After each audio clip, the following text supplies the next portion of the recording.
हिम्मत थी या कयामत से एक लिबरेज खड़ी, ये सब रुदात एक माँ से पूछना चाहता हूँ।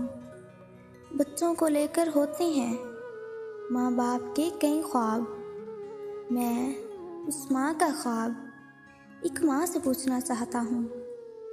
घर से जाते हुए तो करते हैं सभी अलविदा, मैं वो अलविदा एक माँ से पूछना चाहता हूँ। डरती थी जिसको माँ ठंडे पानी से नहलाते हुए, इसका खून में नहाना एक माँ से पूछना चाहता हूँ। आया था जो दुश्मन वतन का नाम मिटाने के वास्ते, एक दिलेर की दिलेरी एक माँ को बताना चाहता हूँ। देकर कंधा अपने ही सहारे की लाश को, एक बाप की हिम्मत दुश्मन को बताना चाहता हूँ। बर्पा करना चाहता था दुश्मन जो दहशत हमारे बच्चों पर, हर बच्चे की आवाज़ बनकर दुश्मन को ललकारना चाहता हूँ।